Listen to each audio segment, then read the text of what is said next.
हैं,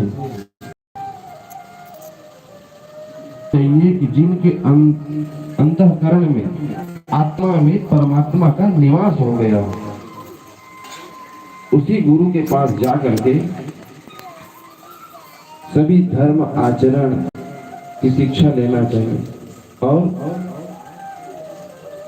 नारायण के लिए, नारायण से गुरु के पास नारायण के लिए मुक्ति, माया ना सताए, माया ना सताए। नारायणो परो मायाचरितम दुस्तराम, माया ना सताए। इस प्रकार से भगवान के निमित्त कुछ भाव जगाने के लिए कहो, जिनसे परमात्मा साक्षात्कार हो जाए और परमात्मा हमको प्राप्त हो जाए। इस प्रकार में जो सुखदेव जी महाराज हैं, राजा परीक्षित से कहते हैं कि राजा निमि इस प्रकार पूछने लगे। जो राजा निमि है ना, वो योगेश्वरों में प्रसिद्ध है। किसमें? योगेश्वरों में प्रतिष्ठा है।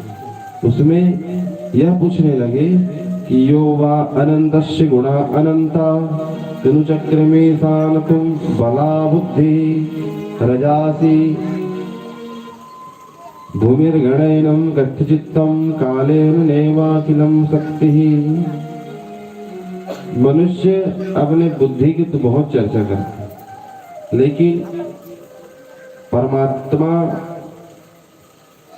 इस जो पृथ्वी है, ये जो पृथ्वी है, गणित के भार से भगवान इस पृथ्वी को स्थापना किए, जिसके कारण से भगवान पंच महाभूतों के साथ अनेक अनेक अवतार धारण किए और अवतार धारण करके सबको मोक्ष की प्राप्ति की। जैसे कि सबसे पहले जो राजा परीक्षित है, उसको श्राप मिला। भगवान जान गए कि राजा परीक्षित को श्राप मिलेगा, तो उसके निमित्त में उद्धार करने के लिए जाओ। भगवान स्वयं वेद व्यास जी के पुत्र बने और बन करके विरक्त सन्यासी होकर के निकल गए और बैठ गए कि माया ना सताए, क्योंकि वो साक्षात परम पिता परमात्मा का अंश है। और बैठ करके जब जानकारी हुआ राजा परीक्षित को कि संसार में अनेक गुरु हैं, उनसे मेरे को मुक्ति नहीं मिल सकता, जब वो जाना कि संसार में ये मेरा जो राज्य पालन है, जो जिसके लिए मैं आज विरक्त कर रहा हूँ, उससे मेरे को ज्ञान होने वाला नहीं है, न मेरा मुक्ति होगा। तक्षक नाग आएगा और आकर के मेरे को डस देगा, ये मेरा न सोना काम आएगा, न चांदी, न मेरा चीज जायदाद, न मेरा ये राजमहल, न मेरे पुत्र, कुछ काम नहीं आएगा। क्यों? क्योंकि संसार में ये जब जितने भी पदार्थ हैं, ये सब दुख के कारण है, परमात्मा को नहीं मिलने देते। परमात्मा तो भगवान स्वयं अवतरित हुए और अवतरित होकर के उस राजा परीक्षित को कथा श्रवण किया।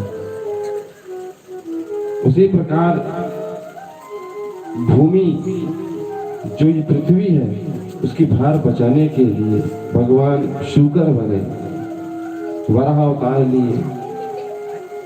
भगवान उदंड हिरण्यकश्यप को मारने के लिए नरसिंह बने और सबको शिक्षा नीति सबको देने के लिए अनेक अवतार भगवान लेते हैं। भगवान अवतार लेते लेते चारों युग में भगवान का अवतार हुआ। कृतम त्रेता द्वापरम च कलियुगेषु केशवः नाना वर्णाभिधाकारो नानैव विप्रदेह। राजन, युग 4 होता है। सतयुग में भगवान श्वेत वर्ण रहते हैं और 4 भुजा है और साथ में यज्ञोपवीत धारण किए हुए हैं और मन सहित इंद्रियों का निग्रह करके भगवान अपने ध्यान में मग्न हुए हैं। उसके बाद कहने लगते हैं कि त्रेता युग में भगवान का रंग है लाल और चतुर्बाहु वैदिक यज्ञ होगा, जिनसे जो ब्राह्मण इत्यादि है श्रवण कीर्तन करेंगे उनको लाभ मिलेगा। द्वापर में भगवान का रंग सांवला है और इसमें भगवान पीताम्बर लिए हुए हैं, पीताम्बरधारी शंख चक्र गदा, और इसमें भगवान साक्षात वासुदेव और संकर्षण भगवान है। ये संकर्षण भगवान के नाम से बलदाऊ भैया जाने जाते हैं और यज्ञ पूजन क्रम तीनों युग में प्रारंभ रहा। राजन, उसके बाद आता है कलयुग। कलयुग में भगवान का जो वर्ण है, रंग है, वो काले रंग का रहेगा और मनुष्य यज्ञ संकीर्तन से फल की प्राप्ति कर सकते हैं, यह उनका प्रभाव रहेगा। इस बात को सुन करके सुखदेव जी महाराज कहने लगते हैं कि प्रभु, जो मनुष्य बड़ी श्रद्धा से परमात्मा की पूजन करता है उनको परम गति प्राप्त होता है कि नहीं होता है। कहने लगते हैं कि अथम ब्रह्मात्मजे देवः प्रजेशैवानवृत्तभ्यातः अभ्यासं भूतं भुव्योषो ततो भूतरगणेन्द्रनम्। चारों युग में भगवान का अलग अलग जो फल है उसको बताएं।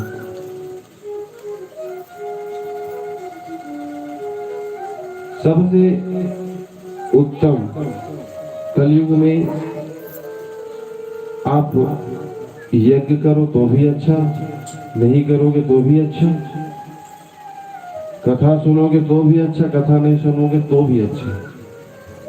लेकिन इसमें श्रवण कीर्तन मनन और ये भी बताए हैं कि कलयुग में मनुष्य सच्चे मन से पूजन कीर्तन पाठ बहुत कम ही मनुष्य करेंगे। जितने भी जो कहेंगे कि मैं पूजन करता हूँ, मैं पाठ करता हूँ, वो ढोंगी ही रहेगा और भगवान का प्रदर्शन करेगा।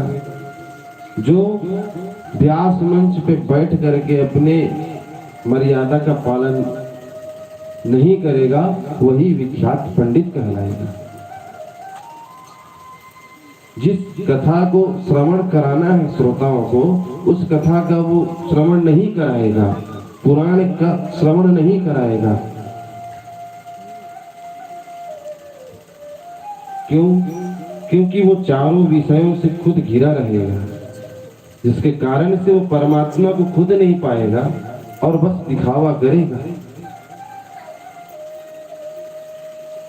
त्रिपुंड का लेप कर लेगा, जटाजुट बढ़ाएगा और जटाजुट बढ़ा करके अपने आप को साधु समझेगा। साधु समझ करके कथा श्रवण कराने गया है, लेकिन वो अमर्यादा के रूप से वेद पुराण से बाहर निकल करके कथा सुनाएंगे। ऐसे महा पाखंडी साधु संत भी रहेंगे। और जो अच्छे संत रहेंगे, जो न दिखावा करेंगे, उनका मान सम्मान नहीं होगा। क्यों? क्योंकि उनको जो मनुष्य है ना, अपनी दृष्टि से नीच दृष्टि से देखेंगे, क्योंकि वो ब्राह्मण सही नहीं है, ये साधु सही नहीं है। कलयुग के लक्षण बता रहा हूँ ना मैं, ये मत समझना किसी को बोल रहा हूँ, मैं लक्षण बता रहा हूँ कि कैसे कैसे पाखंडी यहाँ रहेंगे।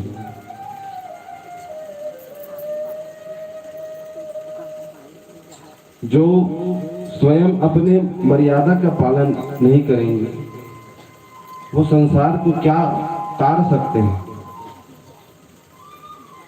जो स्वयं अपने में परमात्मा का दर्शन करे वही इस संसार से भव सागर से पार कर सकते हैं। तीन युग की लक्षण तो बहुत सुंदर होता है। इसमें कलयुग में धर्म होगा, कर्म होगा, शर्म नहीं होगा। धर्म कर्म सब होगा, लेकिन वो धर्म कर्म को बिल्कुल जैसे बच्चे लोग बैट बॉल खेलते हैं, एक बॉल उठाया फेंक दिया, बैट उठाया मार दिया, उसी प्रकार से खेलेंगे धर्म को। और जब वो बढ़ेगा ना तो अनेक प्रकार की आपदाएं, अनेक प्रकार के रोग, अनेक प्रकार के महामारी, जिससे वर्षा नहीं होना, जमीन सूख जाना, फसल नहीं होना, और ये जो ब्राह्मण, क्षत्रिय, वैश्य और शूद्र, ये तीनों शूद्र में ही समाहित हो जाएंगे।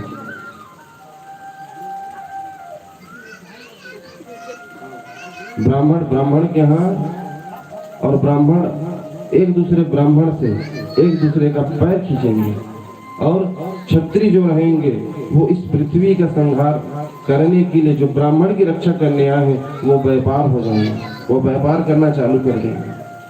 और ये जो वैश्य रहेंगे, जिनको भगवान सबसे पहले वैश्य बनाए हैं, वैश्य उनको व्यापार करने के लिए बनाए हैं, वो अनेक प्रकार की आपदाएं करेंगे। भगवान के बारे में बहुत सुंदर सुंदर उपदेश दिए सुखदेव जी महाराज राजा परीक्षित को। और जैसे राजा परीक्षित को सुंदर सुंदर उपदेश दिए, राजा परीक्षित कहने लगे कि प्रभु, भक्ति योग विधि ज्ञान है क्या? वदन्ते कृष्ण श्रेयांसी बहूनि ब्रह्मवादिनी तेषां विकल्प प्रधाने तम एकमुख्यम भवेद्भवः। कहने लगे कि भक्ति योग, भगवान में भक्ति हमको निश्चल भाव से करना चाहिए। कोई मन में छल कपट इत्यादि नहीं रखना चाहिए। भगवान की हम भक्ति कर रहे हैं, योग कर रहे हैं, हम तो भगवान को मिलना है। तो ये जो मोह माया है, इस सब को त्याग करके भगवान के संपूर्ण जो लीला है उनका आंख बंद करके मन में, हृदय में स्मरण करना चाहिए। कथा सुन करके, क्यों? क्योंकि योग के बल से भगवान को प्राप्त किया जा सकता है। जैसे योग का बल और उसका उद्धार हुआ वो धुंधकारी, वो क्या करता था राजन, जब वो कथा विराम हो जाता था और कथा विराम हो करके वो मनन करता था, ध्यान लगाता था और आंख बंद करके चिंतन करने लगता था। हृदय में परमात्मा की जितने भी रूप रेखा है ना, सबको वो बसाने लगता था कि आज भगवान का ऐसा अद्भुत दर्शन हुआ, आज भगवान वराह अवतार लिए, भगवान हिरण्यकशिपु को मारे, भक्त प्रहलाद, ये भाव हुआ।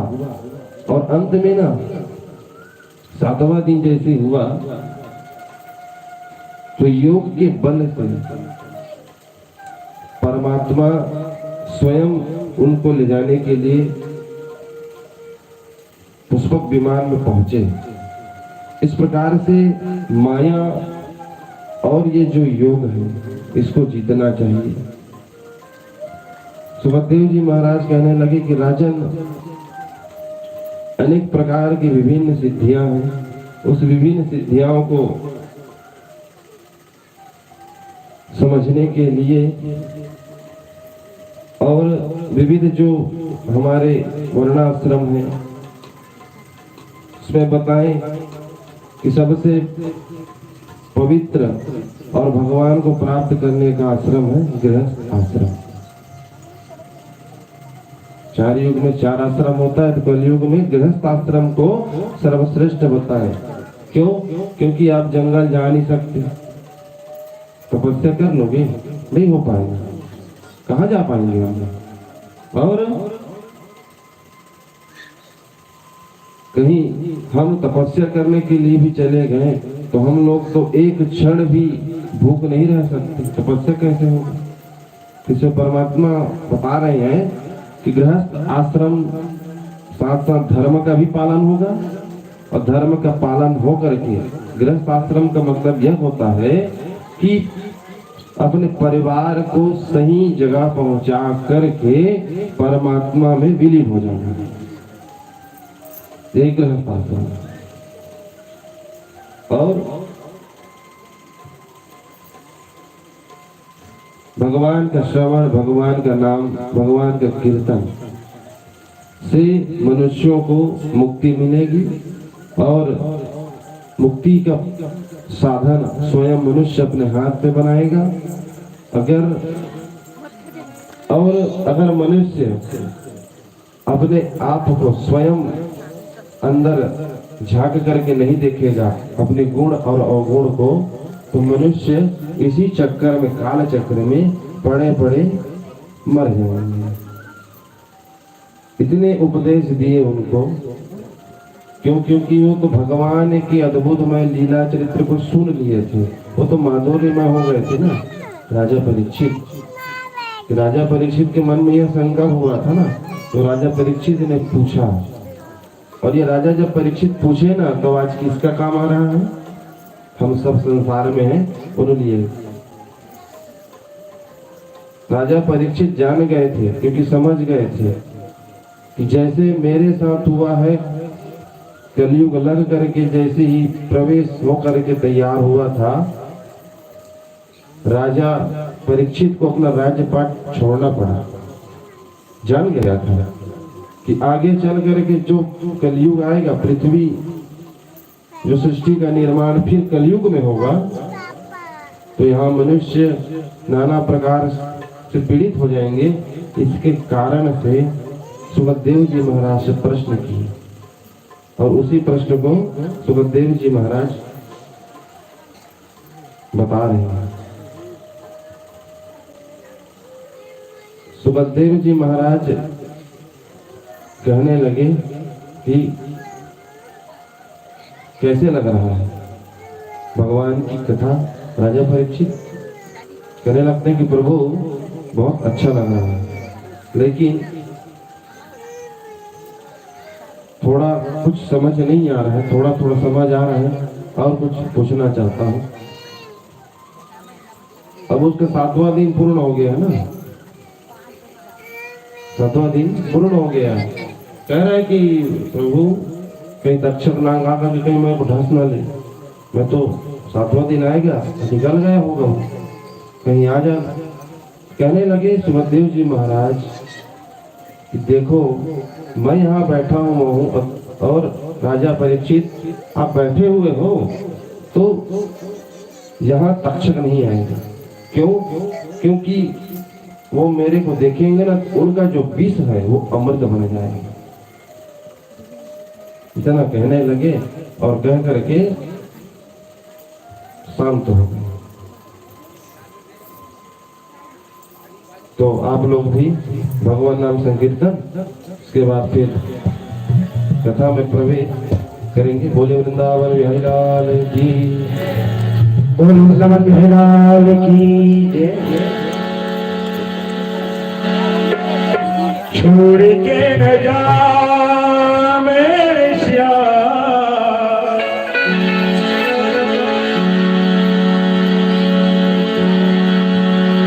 छोड़ के न जा मेरे श्याम, अब तो आजा मेरे श्याम।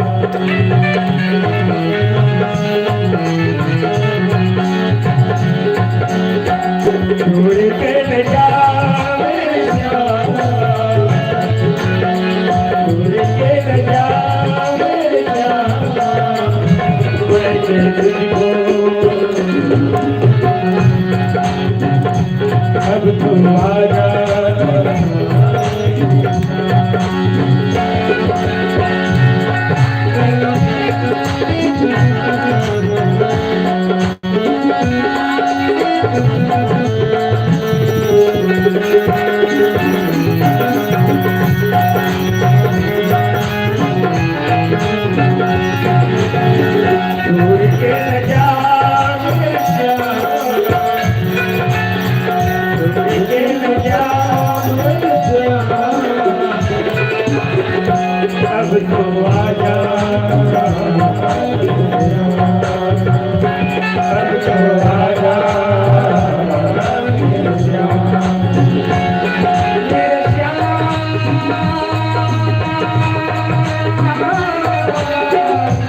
बोले वृंदावन बिहारी लाल की।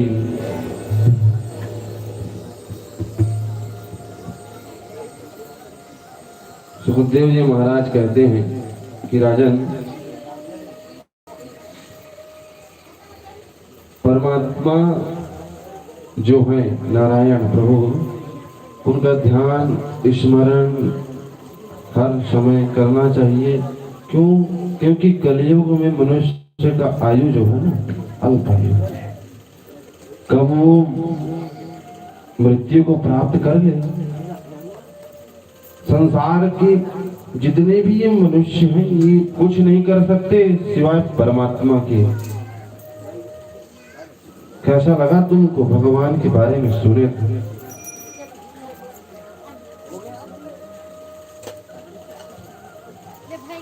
राजा परीक्षित कहने लगे कि भगवान कितने सुंदर सुंदर संहार किए हमारे भगवान नारायण। हे प्रभु, मेरे को तो अब न तक्षक का भय है, न राज्य का भय है, न पुत्र का मोह है, न स्त्री का मोह है। मैं त्याग दिया हूं। मेरे तो चारों तरफ कृष्ण दिख रहे हैं। मैं चारों तरफ कृष्ण में मिल गया हूं। क्यों? क्योंकि परमात्मा में मैं विलीन हो गया था। त्वं तो राजनामर्ये शतम पशुबुद्धिमिमां जहि। क्या कह रहे हैं कि पशु के समान कहीं बुद्धि रखोगे तो जिस प्रकार से पशु का मृत्यु होता है और पशु का मृत्यु होते हैं तो जिस प्रकार से दो पैर पे बांध करके घसीटते हुए ले जाते हैं, यमराज वैसे ही ले जाएंगे। पशु की तरह अगर बुद्धि रखोगे तब। न जाता न प्राभूत्यम देवस्व लक्ष्यामि। अपने देह का भी अभिमान मत करो। भगवान हमको ये शरीर देते हैं ना, उस समय जब गर्भ में रहते हैं तो परमात्मा नारायण हमसे संकल्प कराते हैं। ये जीव विलग करके रोता है, जब गर्भ में रहता है ना तो उल्टा है। और रोते रोते ये मिलाप करने लगता है कि प्रभु अब कहते हो कि नरक का सबसे बड़ा नरक में तो मैं सभी पड़ा हुआ। आप मेरे कुछ नरक से कब उद्धार करेंगे? भगवान दर्शन देते हैं। भगवान जैसे दर्शन देते हैं तो कहने लगते हैं कि तेरे को मैं भेजूंगा जरूर, लेकिन वहां जाने के बाद ना सबको भगवान के चरित्र के बारे में बताना, भगवान का संकीर्तन कराना और अच्छे धर्म की स्थापना करना। मूर्ख मत बन जाना। भगवान से हाँ कहता है कौन? ये जो जीव जो यहाँ जाके बैठा हुआ है। वो क्या कहता है भगवान से कि हाँ ठीक है ना, 6 महीने तक उनके साथ भगवान रहते हैं, उसके बाद छोड़ देते हैं। अब तुम संभालो, क्या करना है तुम्हारे हाथ में है। धीरे धीरे हम जैसे ही अपने बाल अवस्था में आते हैं, बाल अवस्था से ही भगवान को पहचानेंगे, तब युवावस्था के लिए काम आएगा, अन्यथा वो काम नहीं आने वाला। कहीं आप कहीं सोचेंगे कि हम बचपना हमारा गुजर गया, परमात्मा युवावस्था आएगा देखेंगे ना, भगवान को पुकार लेंगे। युवावस्था आ गया तो उसमें मोह माया हो गए। उसके बाद जब वृद्धावस्था आया ना तो आपका चलने का शक्ति क्षीण हो गया, नेत्र दिखाई दे रहा है तो किसको पढ़ोगे आप? आपका आंख ही नहीं दिखेगा तो किसको पढ़ोगे? वेद को पढ़ लोगे कि कथा को पढ़ लोगे? कान सुनाई देना बंद हो गए, किसको सुनोगे? जिस प्रकार से पशु है, पशु की तरह बन जाओगे अंत में, और अंत में पशु की तरह बन करके पशु की जैसी मृत्यु हो जाएगी। उस समय जिस समय भगवान को पुकारने के लिए बहुत प्रयास करेंगे ना, उतना समय ये जो काल है ना हमारे मुख को बंद कर देगा, क्योंकि काल भी परमात्मा के भक्त है। और जो परमात्मा के होते हैं ना उसको काल छूते भी नहीं है। साक्षात परमात्मा स्वयं आते हैं ले जाने के। संसार में हम सब के लिए जीते हैं।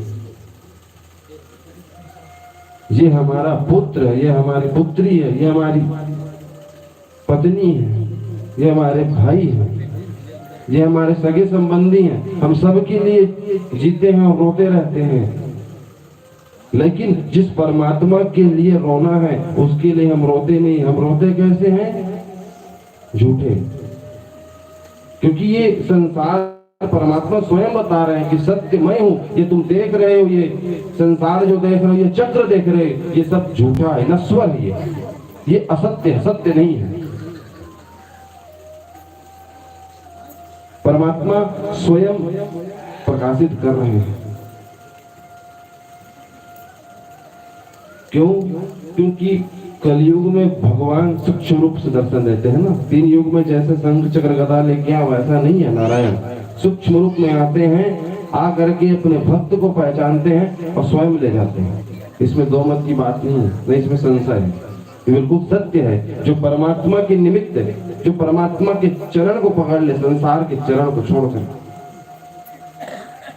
तो संसार से न भगवान पार लगा देंगे और दोबारा इस योनि में भटकने के लिए नहीं भेजेंगे। अगर कहीं संसार के पैर को पकड़े रहेंगे तो परमात्मा क्या कहेंगे कि तुमको पहचान भी नहीं आया। इतने कथा सुने, इतने कथा श्रवण किए, बड़े बड़े वेद व्यास के मुखारबिंद से कथा सुने, उसके बाद भी तूने संसार के ही पैर को पकड़ा, तो मेरे पैर में आने के लिए जगह ही नहीं है। भगवान लात मार के भेज देते हैं, फिर गर्भ में आ जाते हैं, भूलों आवागमन का चक्र लगा ही रहता है। परीक्षित कहने लगते हैं कि भगवान सुखदेव जी प्रभु, मेरे को चारों तरफ कृष्ण दिख रहे हैं, मेरे को काल का भी डर नहीं है, अगर आ जाएगा तो अच्छी बात है। मैं तो अपना जो आत्मसमर्पण है परमात्मा के चरणों में लगा दिया हूं। मैं सिर्फ अब जीऊंगा तो परमात्मा के लिए। उनको उपदेश दिए सुखदेव जी महाराज, और सुखदेव जी महाराज उपदेश देके कहने लगे कि राजन, 7 दिन में मृत्यु होना है यह तय है, लेकिन 7 दिन आज पूर्ण हो गया और 7वां दिन पूर्ण हो गया, मेरा कार्य भी पूर्ण हो गया। मैंने तुमको कथा सुनाया, सुखदेव जी महाराज इस वचन को सुनकर राजा जो परीक्षित कहने लगते हैं कि नाथ ठीक है आप कथा सुनाएं, सुनाने के बाद आप परमात्मा का स्वयं दर्शन मेरे को हुआ। जब मैं परमात्मा को पाने का जब प्यास लगा मेरे को, जब मैं निकला अपने राज्य से, तो मेरे को वास्तविक आनंद परमात्मा के चरित्र में आया, परमात्मा के वात्सल्य भाव में आया। परमात्मा इतने दीन है और इतने भगवान कठोर नहीं है। परमात्मा कहते क्या है कि अगर तू मेरे लिए धर्म के लिए 2 कदम बढ़ाएगा तो मैं जो आगे जो जाल बिछा हुआ है, कांटा जो लगा हुआ है ना, उसको भगवान अपने हाथ से स्वयं हटाते हैं, और जो मेरे धर्म के प्रति अगर पैर को पीछे करे उसके लिए फिर पीछे खाई रहता है, मृत्यु मिलेगा उसको। वो अंत में जा करके गड्ढे में ही गिरेगा, उससे फिर कोई उसको उद्धार करने वाला नहीं है। परमात्मा यह सब अमृतमय चर्चा सुखदेव जी महाराज राजा परीक्षित को सुनाए, और राजा परीक्षित को न आज राज्य का लालच है, न पुत्र का लालच है, न पत्नी का लालच, न वो जितना भी चीज जायदाद स्वर्ण हीरा मुद्रा है वो किसी का लालच नहीं किया। सुखदेव जी महाराज कथा सुनाए, कथा वहीं पे विराम किए, और विराम करके सुखदेव जी महाराज चले गए। अब इधर जो राजा परीक्षित है वो तो भगवान में विलीन हो गया था, वो तो काल को नहीं डरता था। अब वो अपने राज्य में प्रवेश किया। राज्य में जैसे ही 7वां दिन प्रवेश किया, इधर से जो तक्षक नाग है, 7वां दिन तुमको दसेगा जिससे तुम्हारा मृत्यु होगा। ये तो तक्षक नाग है ना, ये निकला अपने स्थान से और निकल करके रास्ते में जा रहे हैं। इधर परीक्षित का पुत्र जन्मेजय जान रहा है कि मेरे जो पिताजी हैं तक्षक नाग आएंगे और आकर के इसको डस देंगे, जिससे इनका मृत्यु हो जाएगा। तो कश्यप ऋषि को बुलाएं। कश्यप ऋषि को क्यों बुलाएं? कश्यप ऋषि को बुलाएं तो कश्यप ऋषि को इसलिए बुलाएं कि कश्यप ऋषि जो है ना, वो जो सर्प काटते थे उनका विष नहीं लगता था, ऐसे औषधि बनाते थे। तो इधर क्या किए, कश्यप ऋषि इधर से निकल रहे हैं राजा के, और उसी समय ये तक्षक नाग भी पहुंच रहे हैं। दोनों का मुलाकात हुआ, और दोनों का मुलाकात हुआ तो तक्षक जो है कश्यप ऋषि से कहने लगते हैं कि कहाँ जा रहे हैं? राजा परीक्षित के पास में जा रहा हूं। किस काम से जा रहे हैं? कि तक्षक नाग आएंगे और डस देंगे और उनका जो पुत्र है जन्मेजय उन्हें बुलाएं। तो ये जो तक्षक नाग है ना, वो कहने लगता है कि आप ये द्रव्य इत्यादि लें और चले जाएं। तो उनको पैसा द्रव्य इत्यादि दे देते हैं। तो कश्यप ऋषि पीछे मुड़ करके अपने घर चले जाते हैं। और इधर जो जन्मेजय है अपने पिता के निमित्त अनेक प्रकार की व्यवस्था करता है कि वो तक्षक नाग ना आए और वो तक्षक नाग मेरे महल में प्रवेश ना करें। ऐसे चारों तरफ से लोहे का सांचा लगवा करके बंधवा दिया है। इतने में अब भगवान में विलीन हो गया है राजा परीक्षित। पूजन करना था भगवान का, और एक पुष्प, एक माली था, रोज पुष्प तोड़ करके ले जाते थे पूजन करने के लिए। राजन पुष्प मंगाते थे। उसी समय ये जो तक्षक नाग था ना, वो क्या किया, अपने रूप से छोटा सा कीड़ा बन गया और कीड़ा बन करके उस पुष्प में अंदर में घुस गया। और जैसे ही वो अंदर में घुसा ना, तो राजा जन्मेजय क्या है, उस फूल को भी देखते थे, उसमें कुछ कीड़ा तो नहीं है, लेकिन वो नहीं दिखे, सूक्ष्म रूप से छुप गए। और जैसे ही वो राजा परीक्षित के गृह स्थान में जब गए, पूजन कर रहे थे, उसी समय जब फूल को दिए, सामने परमात्मा बैठे हुए हैं और इधर काल बैठा हुआ है। तो वो जो राजा जो परीक्षित जी महाराज जो है, वो क्या करने लगते हैं, भगवान में विलीन हो गए हैं। पुष्प के जैसे हिलाएं, वो तक्षक नाग जो है वो अपना विशाल रूप प्रकट किया और राजा को उसी समय फुंकार मारे, और फुंकार मारे तो उसका प्राण पखेरु उड़ गया, जिससे उसका मुक्ति हो गई।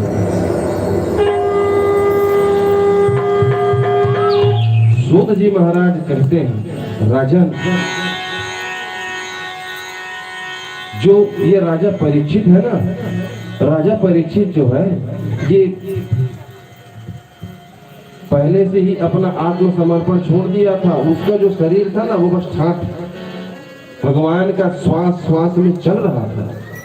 और उसी समय राजन, ये जो तक्षक नाग है ना, वो राजा परीक्षित को नहीं मारा, वो तो उसके शरीर को जला के राख किया, क्योंकि वो तो परमात्मा में विलीन हो गया था।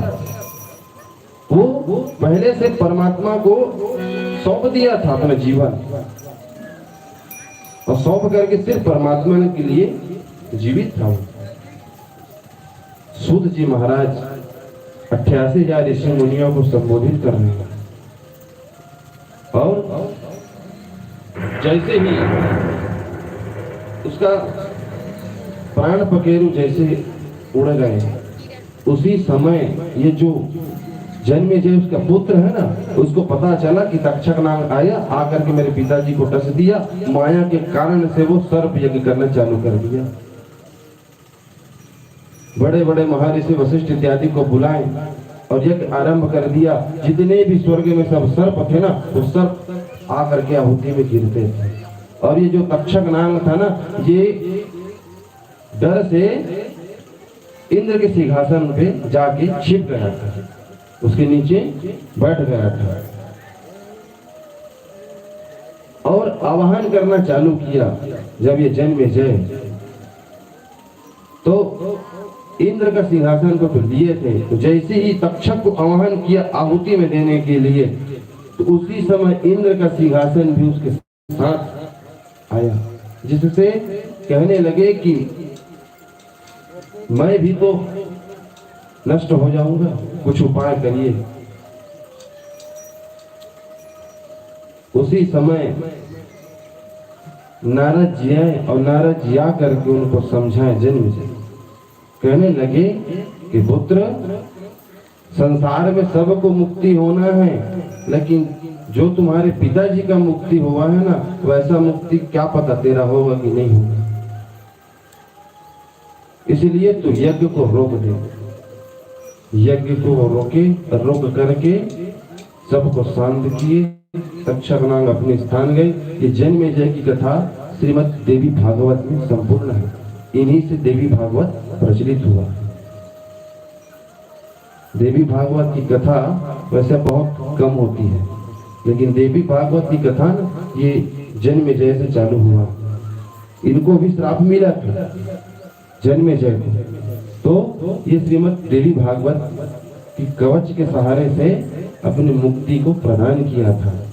देखो कितने धन्य दोनों पिता और पुत्र। एक श्रीमद् भागवत पंचम वेद का अध्ययन किया, अध्ययन करके स्वयं श्रवण किया, और एक इधर देवी कवच से अब ये राजा जन्मेजय अपना राज्य पाठ संभाले और संभाल करके अच्छी तरह व्यतीत किए। सूत जी महाराज कहते हैं, ऋषियों, जो ये सुखदेव जी महाराज राजा परीक्षित को जब कथा सुनाए थे और कथा सुना करके परमात्मा में विलीन हो गए थे अष्टांग योग के माध्यम से। 8 प्रकार के योग हैं, उस योग को रोज करते थे, जिसके कारण से परमात्मा में विलीन हो गए थे। क्यों? क्योंकि प्रति क्षण चलते, बैठते, खाते, पीते, सोते क्या दिखते थे इनको? कृष्ण कृष्ण। वहां भी कृष्ण, यहां भी कृष्ण, उसको देख रहा है, दूसरे भी कृष्ण। परमात्मा को देखना है ना, तो हमारे जो ये आंख है, ये आंख में ना माया का पट्टी बंधा हुआ है, मोह बंधन का। अगर परमात्मा ये भी कह रहे हैं कि तुम विरक्त मत बनो, सन्यासी भी मत बनो, ये भी नहीं कह रहा हूं कि तुम घर को छोड़ दो, परिवार को छोड़ दो, त्याग दो, ये भी नहीं बोल रहे हैं भगवान। कलियुग में कितना सुंदर आश्रम दिया, सोचिए, गृहस्थ आश्रम। कह रहे हैं कि ठीक है, सभी की मनोकामना पूर्ण करो और अंत में यह समझ जाओ कि परमात्मा को मेरे को कैसे प्राप्त करना है। घर में रह करके भजन करना है और भजन करके अपनी मुक्ति का साधन बनाना है। सूत जी महाराज 88,000 ऋषि मुनियों को यह संबोधित कर रहे हैं कि जिस समय जब जानकारी हुआ कि राजा परीक्षित को अमृत की कथा पान कराएंगे, और ये राजा परीक्षित क्या किया है? स्वर्ग का अमृत नहीं पिया है ना, ये भगवान के अमृत रूपी पिए है, जिससे ये प्राप्त हुआ है। अगर स्वर्ग के अमृत पियोगे ना तो राक्षस बन जाओगे, मरोगे नहीं, कौन मारेंगे? इसे पंच भौतिक शरीर का उद्धार कैसे होगा? अगर आप अमर पी लेंगे, अमृत को पी लेंगे। अगर पीना है ऋषियों तो श्रीमद् भागवत महापुराण, जिसको ब्रह्मा जी को जब शंका हुआ तो मैं 4 वेद बनाया, उपवेद बनाया, और इसमें इतना सामर्थ्य शक्ति है कहां से आ गया? तो इसको व्यास जी के पुत्र ना सुखदेव जी महाराज, सुख के मुख से कुछ भी चीज निकलते हैं ना तो मीठा रहता है, बहुत सुंदर मीठा। और इसमें 5 वेद को पिरो दिया, 5 वेद को, 4 वेद को मंथन किया, उसमें से 5वां वेद बनाया इसको। तो पंचम वेद निराला।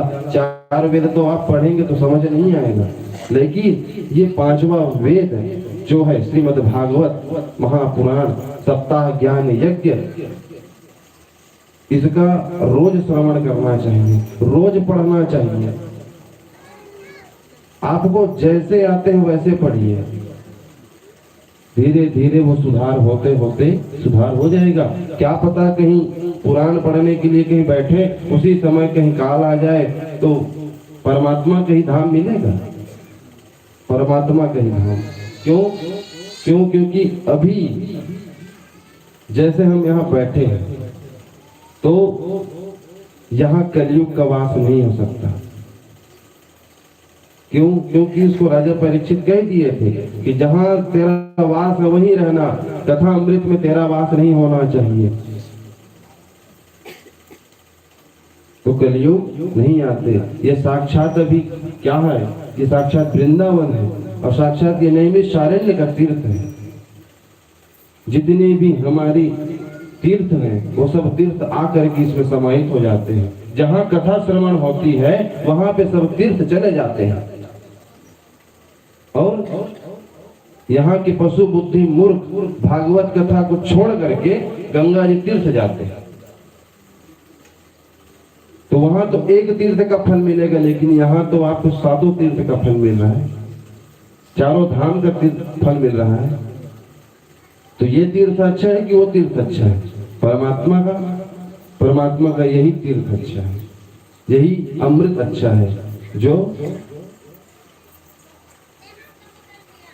अमृत का कलश लेकर के जब आए थे उसी समय ना भगा दिए थे, तुम देवता लोग वहीं रहो, तुम लोग को कुछ नहीं मिल सकता। तब वो सोचने लगे कि इसके लिए बनाए, कहने लगे कि ये सिर्फ मनुष्य के लिए बना है, वही श्रवण कर सकते हैं, तुम इसका अधिकारी नहीं हो, तुम लोग जाओ। वहां जो स्वर्ग में है ना देवता, वो लोग छाछ भी नहीं जानते। छाछ माने मठा, उन लोग को मठा भी पीना नहीं आता, और आपको अमृत मिलता है। भगवान पृथु कहीं इसका मंथन नहीं किए रहते तो आज ये सर्व सुविधाएं हमको कहाँ मिलती? भगवान के अनेक उपकार हमारे ऊपर है, लेकिन हम भगवान को कुछ नहीं दे सकते। तो भगवान हमको 2 हाथ दिए हैं, लेकिन भगवान हमको 2 हाथ कर्म करने के लिए दिए हैं, लेकिन परमात्मा को हम कुछ नहीं दे सकते। ताली बजा करके उनका धन्यवाद कर सकते हैं, परमात्मा उसको देखते हैं, जाने जाते हैं वो भक्त की हाँ कुछ कर तो रहा है, दिया। परमात्मा को हम क्या दे सकते हैं भाई? कुछ दे सकते हो आप? परमात्मा को आप कुछ नहीं दे सकते। परमात्मा को अगर देना है ना तो अपने चित्त मन माया को भगवान को दे दो, वही है। आपके यहाँ चाहे कितना भी सोना चांदी हीरा मोती रहे, उससे कोई मतलब नहीं है। परमात्मा कुछ होने वाला नहीं है। अगर परमात्मा को देना है तो परमात्मा का सुदामा की कथा है कि उसमें सुदामा कितने बड़े विद्वान भी थे, अगर चाहते तो जाकर के सीधा द्वारकाधीश के हम बैठ करके मांग सकते थे, लेकिन क्यों नहीं मांगे? पत्रम पुष्पम फलम तोयम, पत्रम पुष्पम फलम तोयम। आप मेरे को पत्र दे दो तो भी अच्छा, पुष्प दे दो तो भी अच्छा, फल दे दो तो भी अच्छा, नहीं दोगे तो भी अच्छा। परमात्मा सब में मनुष्य के दुविधाओं युक्त ना रहे, शंका ना रहे दिमाग में, इसीलिए परमात्मा सबका निराकरण करके इस भूलोक से अपने स्थान में। तो ये जो मूढ़ बुद्धि है ना, वो हर हमेशा भगवान की विवेचना करने लगता है, भगवान के लिए शंका करने लगता है कि भगवान ऐसे नहीं होंगे, भगवान ऐसे किए। तो जिससे हमको कोई फायदा नहीं है उससे तर्क करेंगे हम, तो हमारा मुक्ति नहीं होने वाला है, न हम तर जाएंगे। तर्क करते करते करते करते ना हम वही तर्क में फंस जाएंगे। जिस प्रकार से मकड़ी जाल बनाती है और जाल बनाते बनाते वो जब अंदर चली जाती है ना तो बाहर निकलने में बहुत समस्या होती है। इसी प्रकार से अगर जाल ऐसा बनाओ, अगर तुम डूब रहे हो उसमें, तो तुमको पता होना चाहिए कि मैं कैसे वापस आऊंगा। क्यों? क्योंकि ये कलयुग है, कलयुग में हर क्षण क्षण पैर के नीचे काल भ्रमण करते रहता है। इसका बात को याद रखना आपने। हर हमेशा जैसे आप निकलोगे आपके पैर के नीचे काल रहता है, आप जैसे जाओगे आपके सामने काल रहता है।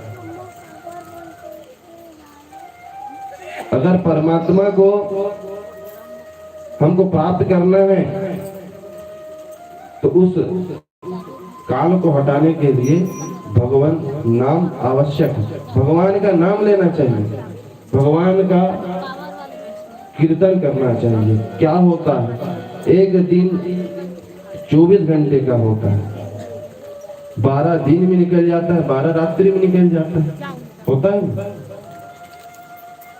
तो आप 9 बजे सोए और 9 बजे उठ रहे हैं, आप ले लिए ना एक टाइम, और 9 बजे उठ करके आप स्नान इत्यादि कर रहे हो, थोड़ा सा पूजन किए हो ना, मात्र आधे घंटे का, और फल कितने घंटे का मांग रहे हैं हम? 23.5 घंटे का मांग रहे हैं। आधा घंटा भगवान से पूजन किए, उनको तुलसी पत्र चढ़ाए, और चढ़ाने के बाद कह रहे हैं कि भगवान हमको 23.5 घंटा है ना उसका फल दो। और क्या करते हैं, फल मांगने की कामना से हम पूजन करते हैं, जिसके कारण से हमारी दुर्गति होती है। क्योंकि हम भगवान को खिलौना बना लिए ना। मैं बताया हूं अभी, कोई बैट बॉल खेल रहे हैं ना, 2 लड़के, एक धर्म को उठा करके फेंका और एक बैट से मारे और मार करके बाहर कर दिया। तो धर्म से हम खेलते हैं, भगवान के लिए स्नेह भाव नहीं रहता। हमारे मन में अगर कुछ मनोकामना पूर्ण करना है तो भगवान को हम बनाएंगे, भगवान को हम अनेक प्रकार के 56 भोग खिलाएंगे। अन्यथा भगवान जब हमको देंगे तब हम भगवान को अनेक प्रकार की 56 भोग खिलाएंगे, और भगवान नहीं देंगे तो नहीं खिलाएंगे। तो भगवान भी जान जाते हैं ना, तुम मेरे से छल कर रहे हो, तुम जैसा यहाँ करोगे पहले से वो तैयार कर दिए हैं, तुम अच्छे करोगे तो तुम्हारे लिए अच्छे वाले तैयार कर दिए हैं परमात्मा।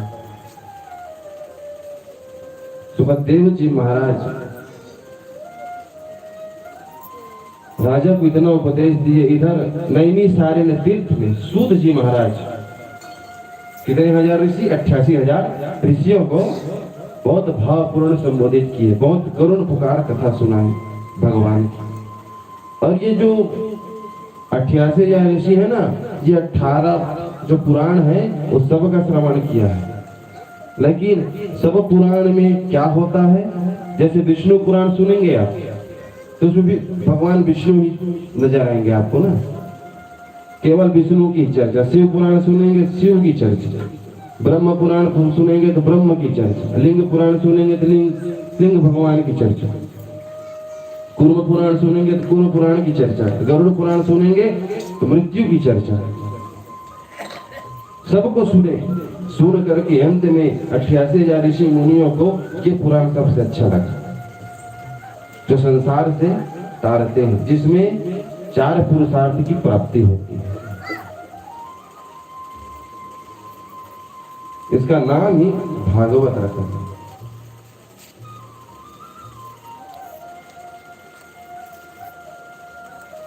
भा से हमको भक्ति मिलता है, ग से हमको ज्ञान, व से वैराग्य, और त से तर जाना। मिला नहीं? अब बाकी बाकी पुराण को जोड़ के देख लो, आपको अलग फल मिलेगा। वहां से भक्ति मिला, भक्ति से हमारा भाग्य बदला, और ग से हम अपने गति को प्राप्त किए,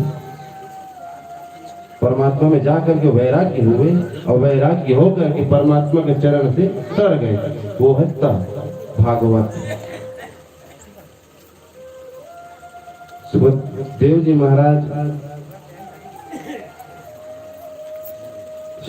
महाराज जो है ना, उनकी आप कितनी भी प्रशंसा करेंगे वो कम है। इधर सूत जी महाराज की भी आप जितनी प्रशंसा करेंगे वो कम है। इधर उनका मोक्ष कर दिए, और मोक्ष करने के बाद सौनक जी कहने लगते हैं, सौनक जी ने किनको कथा सुनाए? सूत जी को, है ना। सूत जी को कथा सुनाए कौन? सौनक जी। सूत जी कथा सुना रहे हैं, क्या कह रहे हैं?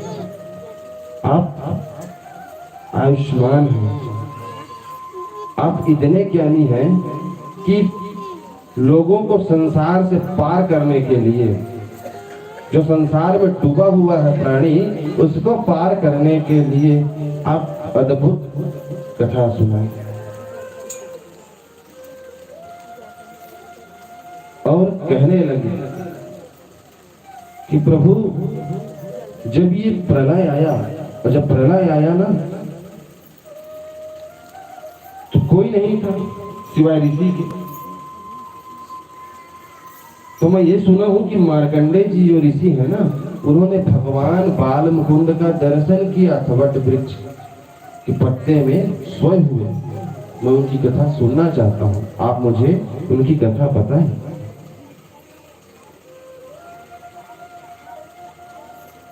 सूत जी महाराज कहते हैं कि सौनक ऋषि, आप ध्यान से सुनना, ये जो है ना, एकम एवार्ण वे भ्राम्याम दर्शयं पुरुषं किल वटपत्र पुटे तोकम शयानं त्वमेकमुदम्।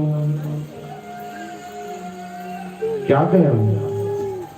इस कल्प में कोई प्रलय आए, और प्रलय आते ही पूर्व घटित घट जाता है, जिससे कलयुग में पापों को नष्ट करने के लिए भगवान संस्कृति रोग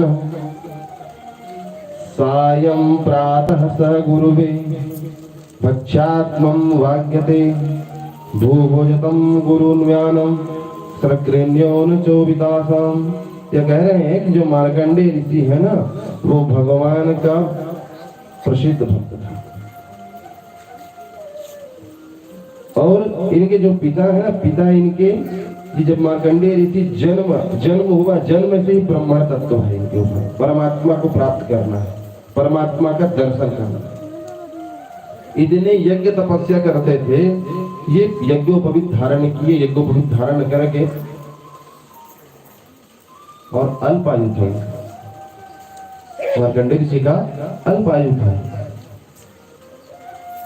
और जब जानकारी हुआ अल्पायु है, तो अल्पायु है तो हमारे आयु को बढ़ाने वाले साक्षात नारायण है, वही बढ़ा सकते हैं। संसार में कोई नहीं बढ़ा सकता आयु को परमात्मा के सिवा। ये जानकारी उनको हुआ, और जैसी जानकारी हुआ, उन्होंने तपस्या करने के लिए वन में निकल पड़े। तपस्या किए वन में मार्कंडेय ऋषि जी, और उनकी तपस्या के कारण, ओज तेज के कारण, बल पुष्ट के कारण इंद्र का भी सिंहासन हिलने लगा। इंद्र का सिंहासन जैसे हिलने लगा ना, उसी समय ये जो मार्कंडेय ऋषि है, इंद्र उनके तपस्या को भंग करने के लिए पहुंचे कि अरे भाई, ये तो इतना बलशाली है, इतना तपस्या करता है कि मेरा सिंहासन भी ले लेगा, अब प्रलय काल आएगा तो मैं भी चला जाऊंगा। क्या किए? कामदेव को भेजे। ये तपस्या कर रहा है वन पर्वत में, लग्न लगा हुआ है ना। कामदेव को भेजे। कामदेव एक सुंदर स्त्री को भेजते। और उनके शरीर पे बिल्कुल कोमल पतला साड़ी पहना कर कामदेव उसको उनके पास भेज दिए कि जाओ उनके यज्ञ को, उनके तपस्या को छीण कर देना।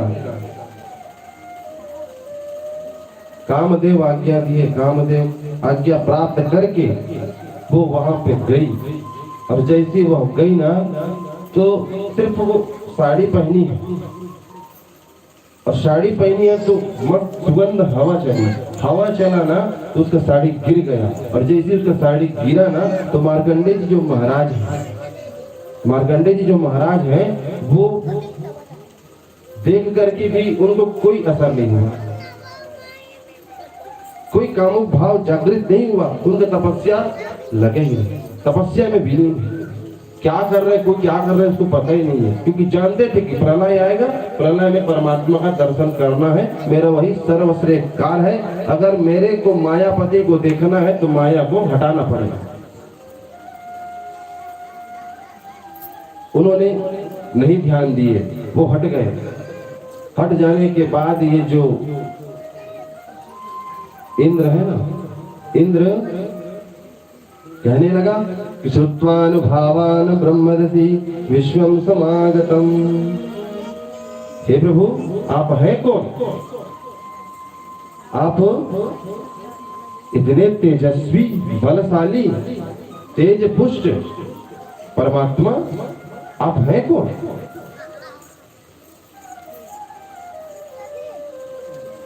यज्ञ तपस्या का करना है ना, ऐसा यज्ञ तपस्या करिए जिससे इंद्र को स्वयं आना पड़े। ये यज्ञ तपस्या ना करे कि किसी को दिखावे से कर रहे हैं, किसी को बैर की भावना से कर रहे हैं। ये यज्ञ करेंगे तो परमात्मा नहीं, वही आएंगे हिरण्यकश्यप,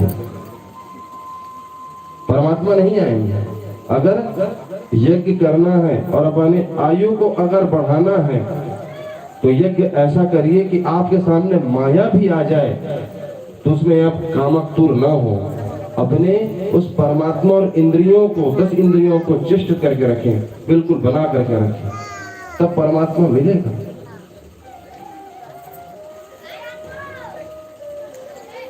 तो इंद्र उनके पास पहुंचे।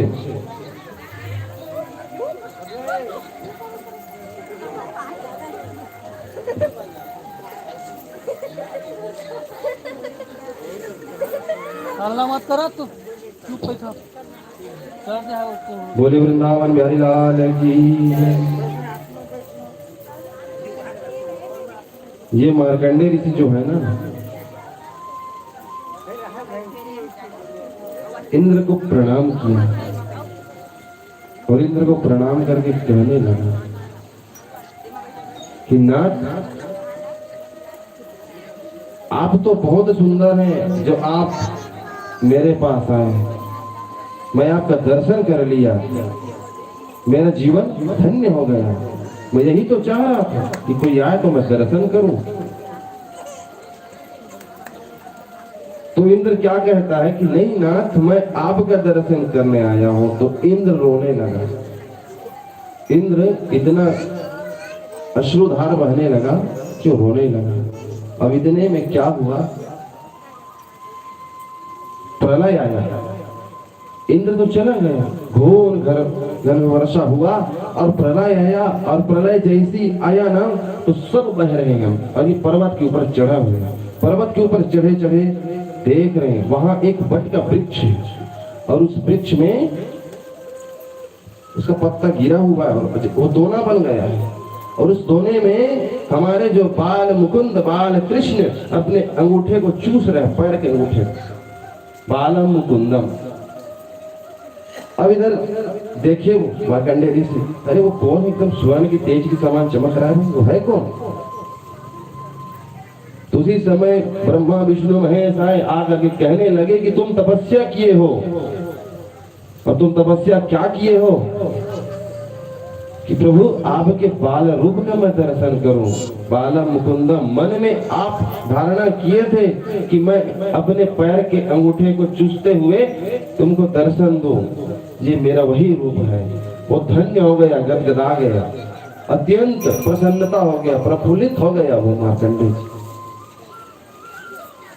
ये जब प्रलय काल में जब भगवान का दर्शन हुआ बाल मुकुंद जी का, कहने लगी प्रभु जब प्रलय आता है तो कोई नहीं आते, लेकिन आप कैसे? कहने लगे कि मैं आदि में, अंत में, मध्य में, तीनों में मैं रहता हूं, तीनों में मेरा ही वास है, मेरे से सृष्टि बनती है। सृष्टि मेरे को नहीं बनाती ना, सृष्टि को मैं बनाता हूं। प्रसन्न हो गए मार्कंडेय ऋषि जी। प्रलय काल आया, धर्म की स्थापना किए और मार्कंडेय ऋषि ने नर नारायण को प्रसन्न किए, प्रसन्न करके आगे चले गए। सुत जी महाराज कहते हैं, ऋषियों भो भो ब्रह्मरसदीनां सिद्धानां भक्त्यानां स्वाध्योनं वंचतीः समेवेद भूयोदं नारायण विस्तृतं वैभयं योगमावेश्वरं शरणं गतं भवेत्।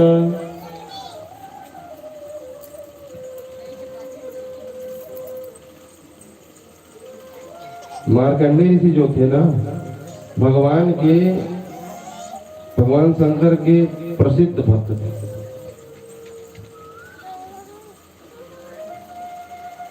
उनको पता था कि मेरा आयु जो है 5 वर्ष मैं जीवित रहूंगा, 5 वर्ष के साथ बाद मेरा मृत्यु हो जाएगा, मैं 5 वर्ष के बाद मर जाऊंगा।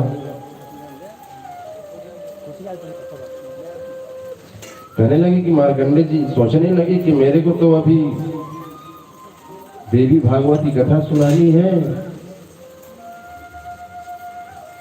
श्रीमद् देवी भागवत की कथा ना मार्कंडेय ऋषि ने सुना है जन्मे जन्म। कितना भाव है, कथा बिल्कुल लगा हुआ एक दूसरे से। आप अपने जीवन भर में सुनते रहेंगे, उसके बाद भी कथा में कमी रहेगी, क्योंकि पूर्ण होने वाला नहीं है। क्यों? श्रीमद् भागवत कथा संपूर्ण हुआ, होने के बाद देवी भागवत कथा फिर पूर्ण, फिर उसके बाद फिर श्रीमद् भागवत। तो ये भगवान शंकर के भक्त थे। भगवान शंकर इनको वरदान दिए थे कि तुम माया को जीत लिए हो, इसी कारण से तुम मेरे को प्राप्त कर लिए हो। तो एक समय ऐसा था, 5 वर्ष इसका पूर्ण व्यतीत हुआ। 5 वर्ष जैसे हुआ और 5 वर्ष के होते ही जान गए यमराज कि दूत कहने लगे कि मार्कंडेय ऋषि का जो प्राण है उसको हरण करना है यम जी, और उसके प्राण को हरण करने के लिए हम नहीं जा सकते। कौन कह रहे हैं? दूत। यमराज के जो दूत हैं वो कह रहे हैं कि हम मार्कंडेय ऋषि है ना, उसका हम प्राण हरण करने नहीं जा सकते, क्योंकि वो उनके सामने तो हम टिक भी नहीं सकते, वो इतने तेजस्वी हैं, हम उनके सामने नहीं जा सकते नाथ। अब इधर मार्कंडेय ऋषि को प्राप्त हुआ कि मेरा आज काल निकल गया है। अब वो मार्कंडेय ऋषि क्या करने लगे, सबसे पूछने लगे मैं क्या करूं, क्या करूं, क्या करूं। अब भगवान शंकर का पूजन ही कर रहा है। कौन?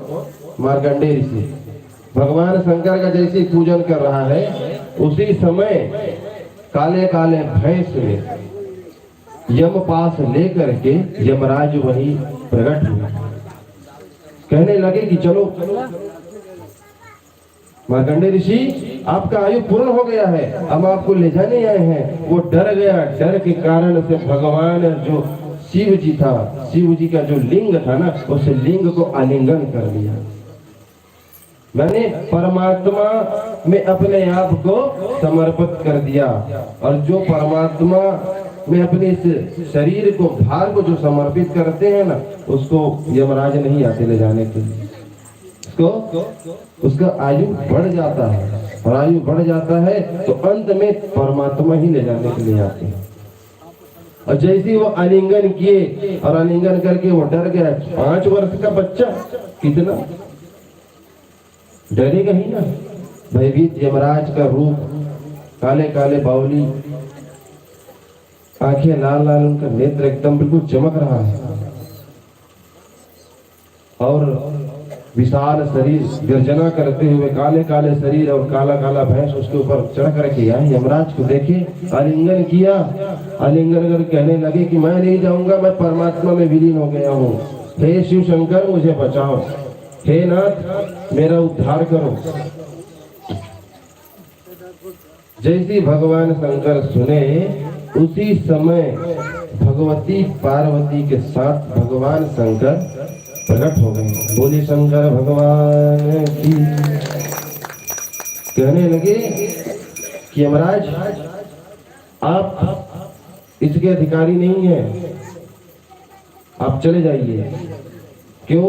क्योंकि जो मेरे को समर्पित कर देता है उनको मैं अमर कथा सुना कर उसके जीवन को धन्य कर देता हूँ। उसके जीवन को मैं माया से मुक्त रहित कर देता हूँ।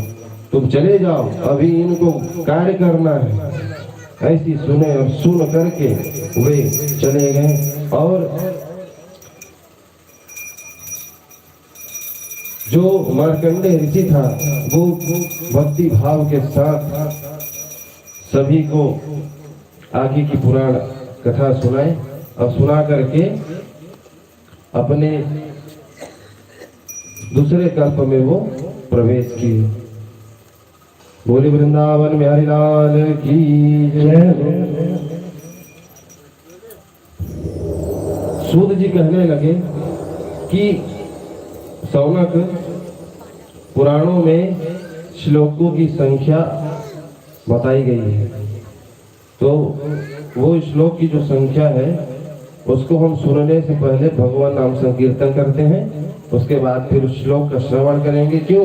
क्योंकि सूत जी महाराज कहते हैं कि उस पुराण की श्लोक की संख्या सुनने से उस पुराण सुनने का फल प्राप्त होता है। तो बोले वृंदावन हरिलाल की जय। बोल वृंदावन हरिलाल की जय। आंचल में छुपा लीजिए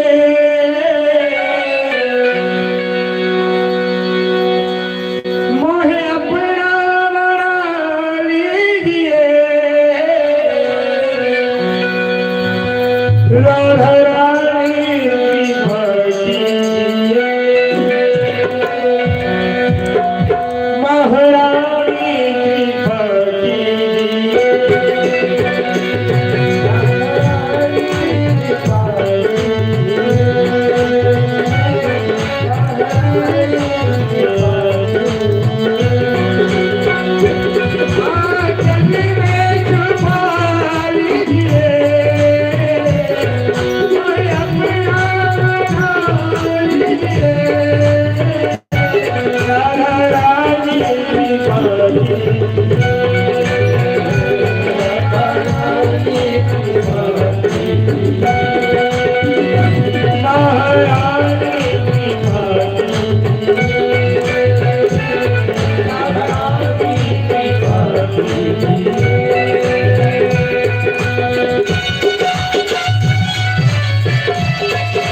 भक्ति भाव के साथ आज बस, और उसके बाद क्या होगा अभी कथा सुनने को मिले या नहीं मिले, इसका कोई गारंटी नहीं।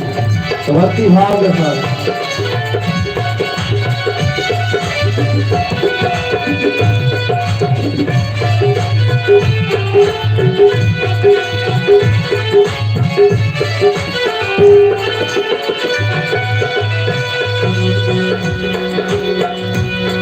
मन को सिंहासन पे मैंने तुझको बिठाया है, मेरे मन के अंदर भी दर्शन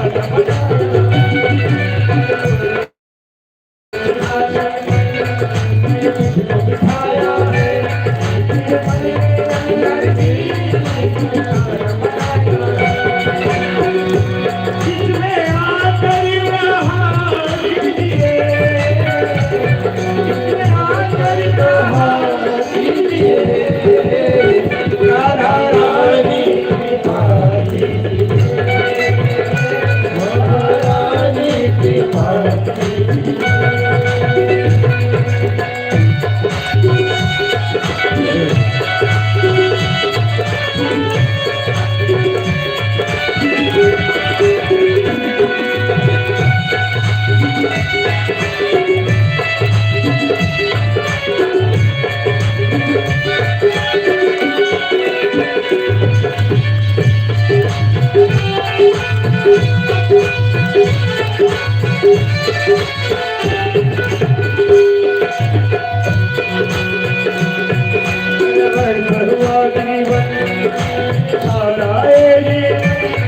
मैं तोड़ नहीं पाया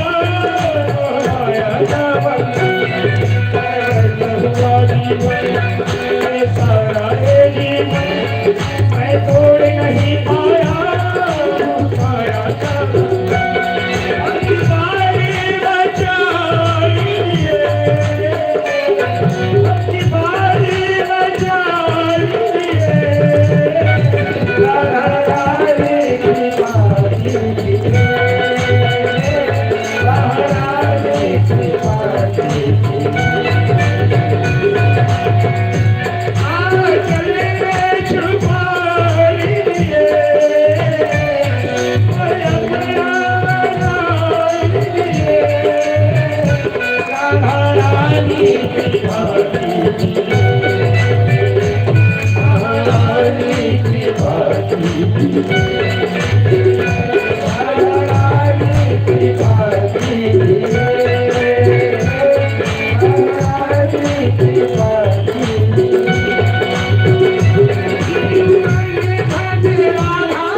वृंदावन बिहारी लाल की बोली वृंदावन बिहारी लाल की। बहुत कम आवाज आ रहा है। संसार को पुकारने के लिए हम जोर जोर से चिल्लाते हैं, जिससे हमारा कल्याण नहीं होना है, और जिससे हम कल्याण होना है उसके लिए हम छुपा लेते हैं। बोले वृंदावन बिहारी लाल की।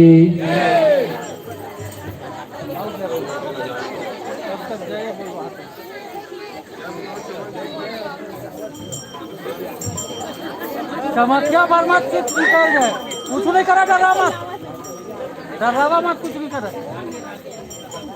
पूरी मन चिल्लाते हैं, पढ़ना दे समाप्त कर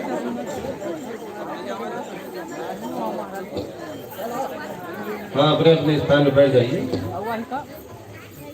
अवाही 3 समिति गए, 3 समिति गए।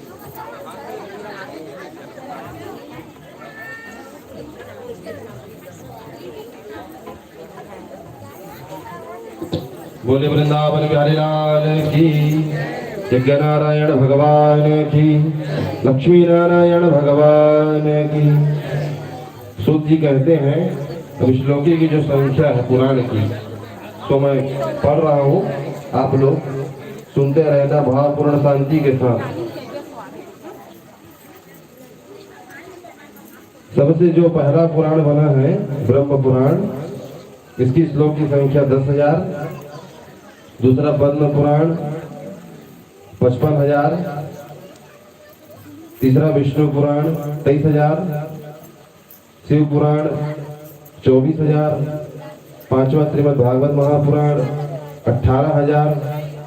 सातवां मार्कंडेय पुराण 9,000।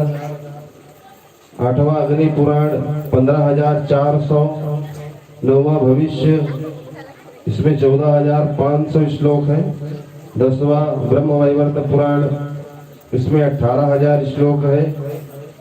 ये जो ब्रह्म वैवर्त पुराण है, इसमें भगवती राधा की चर्चा है, इसमें किए गए हैं। इसमें 10वां जो ब्रह्म वैवर्त पुराण 18,000 श्लोक, 11वां लिंग पुराण 11,000 श्लोक, 12वां वराह पुराण इसमें 24,000 श्लोक, 13वां स्कंद पुराण में इसमें 81,100 श्लोक और 14वां में वामन पुराण इसमें 10,000 श्लोक, 15 करोड़ पुराण इसमें 17,000 श्लोक,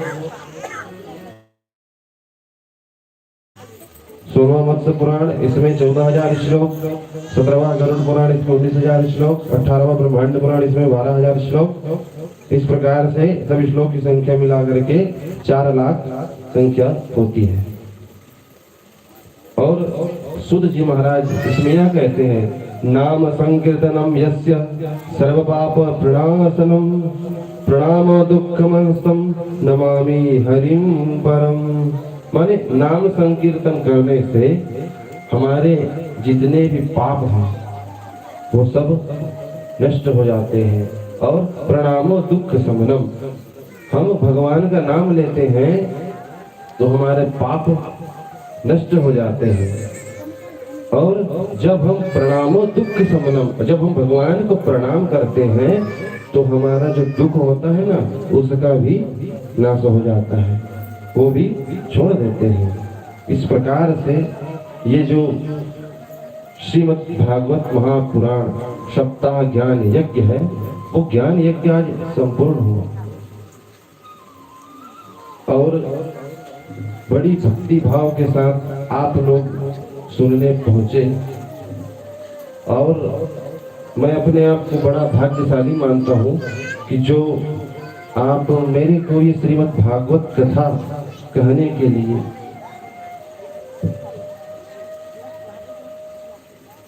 मैं तो यह सोच रहा था कि यहाँ श्रीमद् भागवत कथा बहुत होती है, बहुत बड़े बड़े विद्वान आते हैं और विद्वानों के चरण कमल का रज हूं मैं, क्या बता पाऊंगा मैं, क्योंकि बहुत सुनते हैं, बहुत जानकार होंगे इन लोग, लेकिन सब आप ही लोगों का स्नेह मिला, प्यार मिला, सहयोग मिला, तो आज हम ये श्रीमद् भागवत कथा आप लोगों को श्रवण कराएं। वही होता है ना, गुरु और जो शिष्य है, गुरु शिष्य के एक साथ अच्छी संस्कार वाले हो तो साक्षात परमात्मा आ जाते हैं। गुरु गोविंद दोनों करे कागे लागो पाए, बलिहारी गुरु आपने गोविंद दियो, गुरु गोविंद दोनों करे। गुरु ही भगवान तक हमको मिलाएंगे, भगवान तक हमको दर्शन दिलाएंगे, वो होंगे गुरु। और आज पूरे हमारे नवागढ़ के सहयोग से, मैं ये नहीं कह सकता कि एक मोहल्ला, पूरा नवागढ़ के सहयोग से सब लोगों ने कथा श्रवण किए और जिससे आने के लिए यहाँ बने वो आकर के यहाँ बैठ करके कथा श्रवण किए, जो नहीं आ पाए वो घर में बैठे बैठे अपने कथा श्रवण किए। तो इसी से आज ये जो हमारी साप्ताहिक कथा है,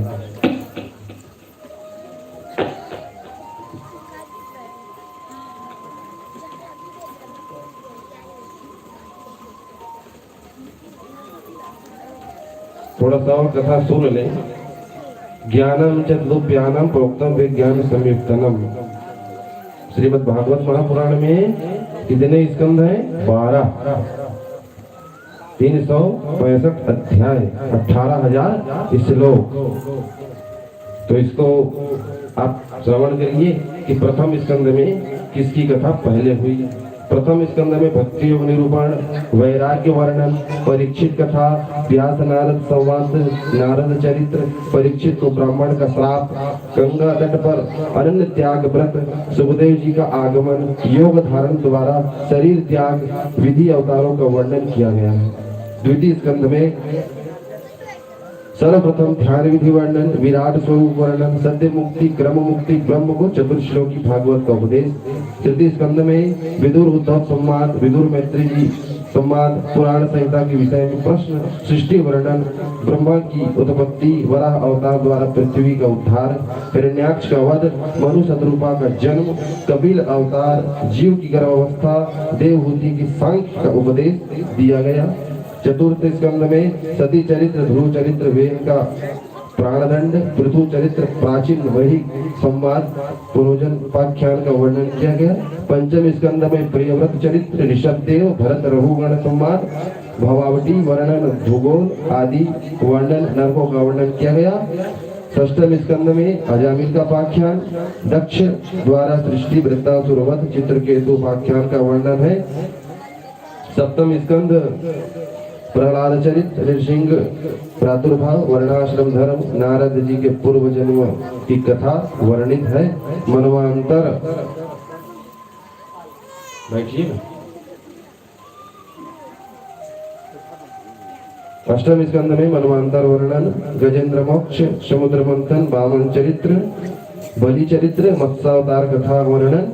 नवम स्कंद में सूर्य एवं समवंश वर्णन, इक्वांशों का जन्म, सुद्युम चरित्र, सुकन्या चरित्र, अम्बरीश को उपाख्यान, दुर्वासा को दंड, श्री रामचंद्र वर्णन, निमिवंश, चंद्रवंश वर्णन, परशुराम चरित्र, दुष्यंत, रतिदेव, भरत आदि राजाओं का वर्णन हुआ। दसम स्कंद में भगवान श्री कृष्ण जन्म, पूतना, शकटासुर, तृणावर्त, वृत्तासुर, बकासुर, काली का दमन, धेनुकासुर का वध, प्रलंबासुर का वध, गोपी चीर हरण, गोवर्धन धारण, इंद्र का दमन, गोपी गीत, महारास लीला, युगल गीत, शंखचूड़ आदि राक्षसों का वध करके गुरु जी गमन गए। भगवान का मथुरा आगमन, कंस का वध, द्वारका निर्माण, रुक्मणी हरण, प्रद्युम्न जन्म, शंबरासुर का वध, सुदामा चरित्र, वेद की स्तुति की। एकादश स्कंद में ऋषियों का यदुकुल का श्राप, नेमि सिद्धेश्वर संवाद, वसुदेव धर्म, माया का निरूपण, कलिम अवतार, दत्तात्रेय भगवान का अवतार, मिथ्या तत्व का वर्णन, बद्ध मुक्ति का वर्णन, लक्षणों का वर्णन, महिमा, भगवान की विभूति, वर्ण, सांख्य योग, कर्म योग, आश्रम योग निरूपण, उद्धव और पत्रिकाश्रम गमन, यदुकुल संहार, भगवान आदि शरीर को परम धाम गमन किए। द्वादश स्कंद में कलयुग राजाओं का वर्णन है, कल्कि भगवान का अवतार, नाम की महिमा, 4 प्रकार की ये सूक्ष्म की वर्णन, पुराण की संख्या, उनकी नामावली का वर्णन। यह पुराण में धर्म, अर्थ, काम, मोक्ष देने वाला है। तो ये 12 स्कंद में सब में ज्ञान की चर्चा छुपी हुई है और सब में मोक्ष ही हुए जितने भी हैं।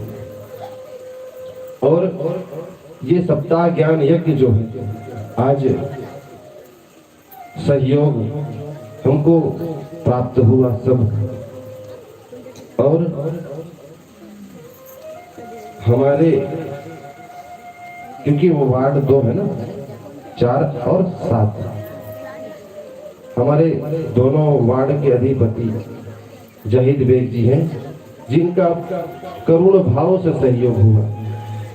अभी तक हम इनसे जो कुछ भी मंगे हैं, नहीं, ऐसे नहीं कहेंगे, बिल्कुल हो जाएगा, बिल्कुल करेंगे। यही तो मैं कहता हूं ना। कई लोग क्या कहते हैं कि जाति में भेद करते हैं, तो जाति से कुछ नहीं होता भाई, कर्म से होता है। क्यों? क्योंकि भगवान सबका है, परमात्मा एक है, लेकिन उनका रूप अनेक है, नाम अनेक है, लेकिन परमात्मा एक है, वो सर्वशक्तिमान भगवान नारायण। तो सबके निमित्त में और सब सहयोग से, और सबसे अधिक सहयोग तो हमारे पार्षद बैठे हुए दहेज जी, इनका सहयोग भरपूर रहा। और उन्हीं के निमित्त 3 वर्ष हो गया। हमारे पार्षद जी से भी ये चर्चा हुई थी, जब वो जीते थे और चर्चा हुई थी कि करेंगे महोदय जी। वहाँ बिल्कुल आचार्य जी समय आएगा तो उस समय बिल्कुल हम करेंगे, आप चिंता मत करिए। हम कहे थे कि आप सबको अवसर देते हैं, इस स्थान में आते हैं जो ब्राह्मण, उनको अवसर देते हैं। तो हम भी कहे थे कि हम भी गांव के हैं, आप भी हमको अवसर दीजिए। तो सहयोग सबका मिला, और सहयोग मिला तो हम आप लोगों को कथा सुनाए। बस इतना ही बोल सकता हूँ, आगे नहीं बोल सकता। बोले वृंदावन बिहारी लाल की जय हो।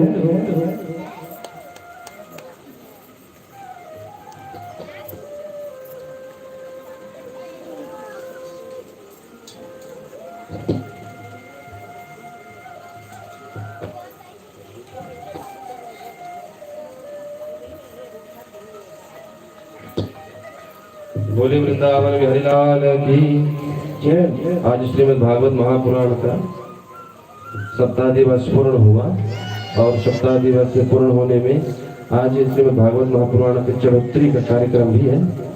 और जिन भक्तों से जो बन सके यथाशक्ति तन मन धन तीनों को अर्पण करना है ना, एक को नहीं करना। धन को कर दिए तो तन को और मन को नहीं करेंगे तो परमात्मा नहीं मिलेगा। इसीलिए तीनों को अर्पण करना है, तन को भी, धन को भी, मन को भी, तब परमात्मा मिलेंगे। तो जिसको अगर चढ़ोत्तरी करना है वो चढ़ोत्तरी अब कर सकते हैं। पहले यजमान करेंगे, उसके बाद तब तक भगवान नाम संकीर्तन। बोले वृंदावन बिहारी लाल की जय।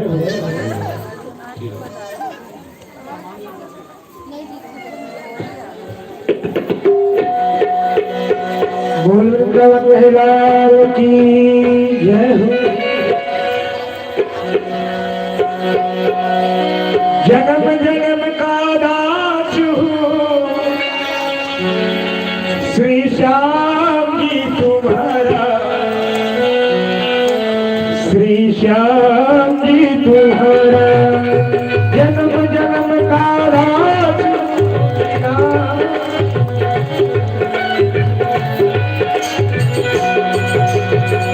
सागर में भटक रहा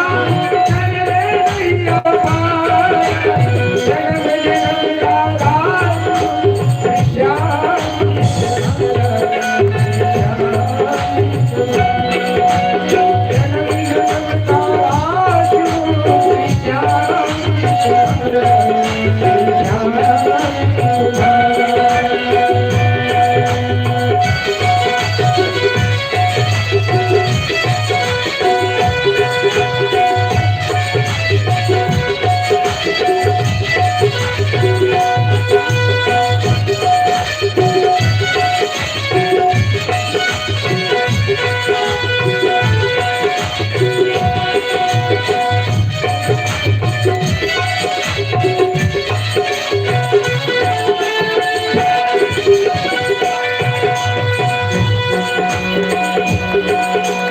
जब से झूमे धरी थी सूरज चांद सितारे,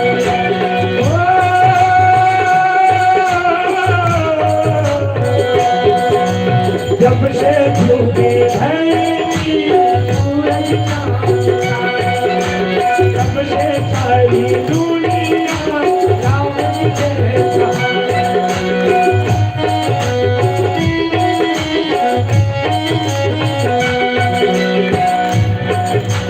जब से झूमे धरी थी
जिया पे सब